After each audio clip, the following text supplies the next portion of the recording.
ડાંગ જિલ્લામાં ધોધમાર વરસાદ ઉપરવાસમાં વરસાદના પગલે ડોલવણમાંથી પસાર થતી અંબિકા નદીમાં ઘોડાપુર રસ્તા ઉપર પાણી ફરી વળ્યા છે। પદમ ડુંગરી ગામે ઇકો ટુરિઝમ પાસે પાણી ફરી વળ્યા અંબિકા નદી તોફાની બની છે।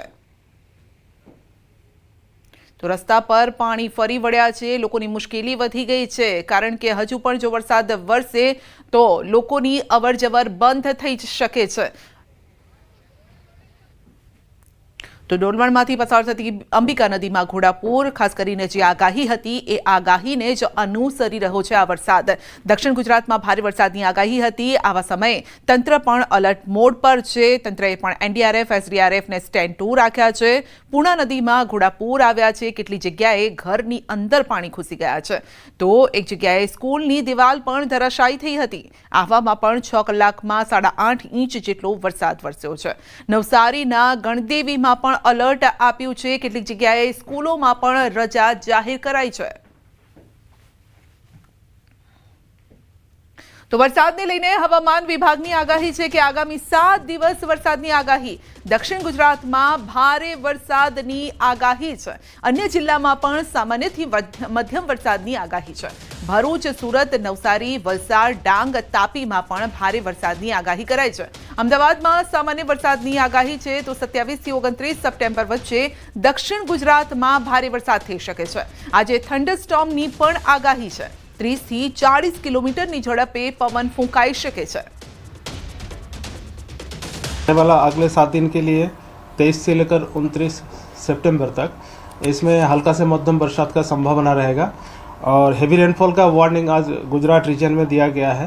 मेनली दक्षिण क्षेत्र जो जिला है जैसे भरूच, सूरत, डांग, नवसारी, वलसाड, दमन, दादरा नगर हवेली के लिए और तापी के लिए दिया गया है येलो वार्निंग के साथ आइसोलेटेड प्लेसेस में हेवी रेनफॉल वार्निंग। और थंडरस्टॉर्म का भी वार्निंग दिया गया है गुजरात रीजन और सौराष्ट्र कच्छ दोनों रीजन में थंडरस्टॉर्म वार्निंग दिया गया है 30 to 40 किलोमीटर विंड स्पीड प्रति घंटा के साथ।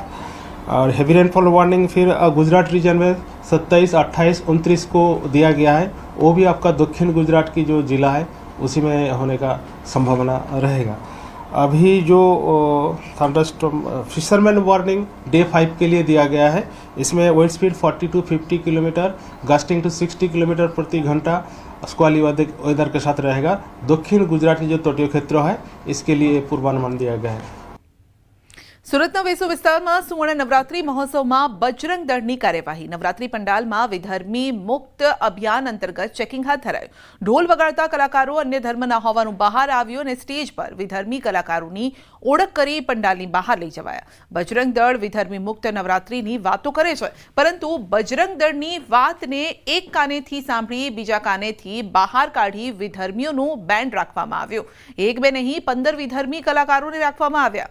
આયોજકોને અગાઉ બેન્ડ બદલવાનું કહેવા છતાં બજરંગ દળની વાતને નકારી અને સાથે જ ગરબા આયોજનના મુખ્ય સ્પોન્સર બજરંગ દળ અને વીએચપીના પ્રમુખો હોવાનું પણ સામે આવ્યું છે।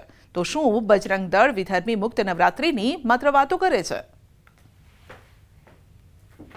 માં અંબાની આરાધના એટલે કે નવરાત્રિ અને નવરાત્રિ આવતાની સાથે જ હિન્દુ સંગઠનો એક્ટિવ થાય છે અને વિધર્મી મુક્ત નવરાત્રિની મોટી મોટી વાતો કરે છે।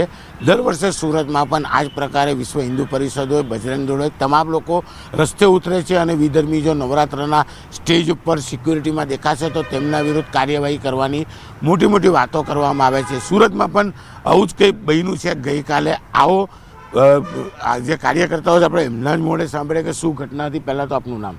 પ્રતાપ રાજપુરોહિત, બજરંગ દળ અઠવા જિલ્લા સંયોજક। પ્રતાપભાઈ, શું ઘટના બની હતી કાલે?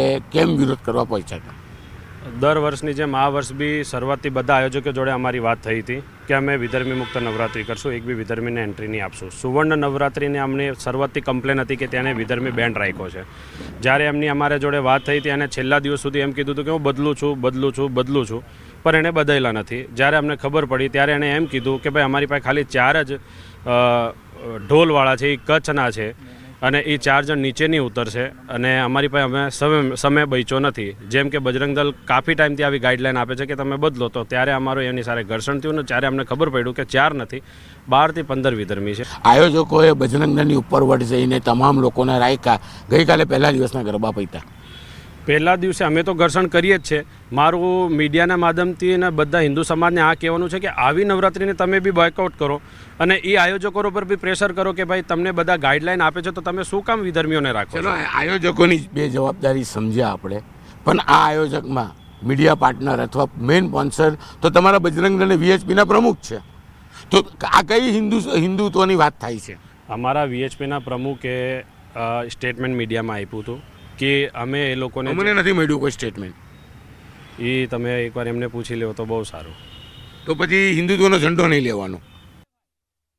બજરંગ દળના અન્ય એક કાર્યકર્તા સાથે વાત કરતા તેમણે જણાવ્યું કે વીએચપીના અધ્યક્ષ પાર્ટનરમાં નથી, એ માત્ર સ્પોન્સરશિપમાં છે અને વિધર્મી હશે તો સ્પોન્સરશિપ પરત લઈ પૈસા નહીં આપે.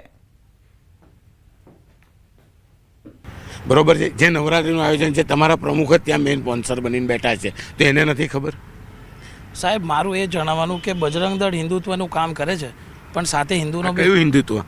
પ્રમુખ છે તે વિધર્મીઓને સપોર્ટ કરે છે. તમારી વોર્નિંગ આ વર્ષે નથી, છેલ્લા 10 વર્ષથી વોર્નિંગ હોય છે. તે છતાં આયોજકોએ વિધર્મીઓને સ્ટેજ પર લાઈન બેહાડે, 1, 2 ને 15. અમારા વીએચપીના જે અધ્યક્ષ છે ને એ આયોજકોમાં, એ પાર્ટનરમાં નથી, એ સ્પોન્સરશિપમાં છે. સ્પોન્સરશિપને જ્યારે કોઈ એક લિસ્ટ આપવામાં નથી આવતું કે અમારી પાસે આ બેન્ડ આવશે કે આ આવશે કે તે આવશે, પણ એ લોકોએ આ સ્પોન્સરશિપ આપી છે, એ લોકોએ ધંધાકીય આપી છે.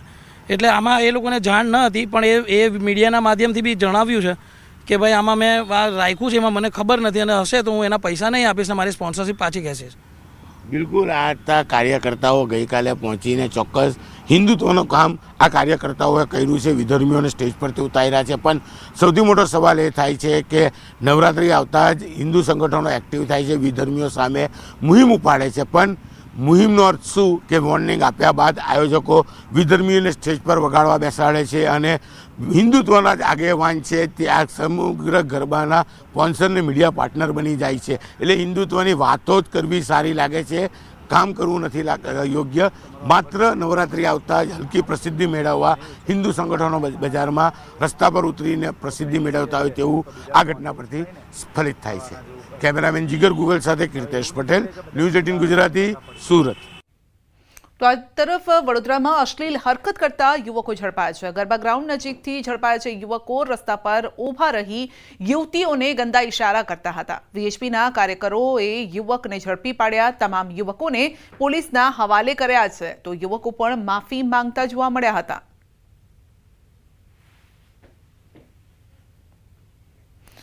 આ તરફ વડોદરામાં ગરબામાં વિધર્મીઓના પ્રવેશને લઈને વીએચપી બજરંગ દળ મેદાને એલવીપી ગરબા ગ્રાઉન્ડમાં પાસ તેમજ સ્ટોલની ફાળવણી વિધર્મીને કરાતા વિવાદ સર્જાયો છે. ખાણીપીણીના સ્ટોલ પરથી વિધર્મીને બહાર કઢાયો. બનાવ બાદ બજરંગ દળના કાર્યકરે કહ્યું છે કે વિધર્મી મુક્ત નવરાત્રી ઉજવાશે તો 500 થી 1000 કાર્યકરો અલગ અલગ જગ્યાએ રહેશે તહેનાત. વડોદરાના દરેક ગરબા પર તેઓ નજર રાખશે.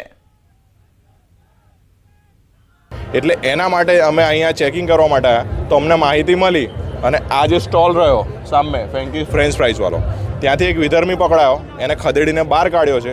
અને આગામી દિવસોમાં ગરબા કોઈપણ વડોદરા શહેરના ખૂણે ખૂણે અમારી નજર રહેશે. કમસે કમ 500 થી 1000 કાર્યકર્તાઓ એક્ટિવ મોડમાં છે અત્યારે અને ગરબા બી રમે છે. અને જે પણ વિધર્મી દેખાશે એને બજરંગ દળ એની યોગ્ય ભાષામાં, બજરંગ દળની ભાષામાં જવાબ આપશે. આ ભાઈને આપણે પકડ્યા છે. કાશ્મીર में ऐसा नहीं, मुसलमान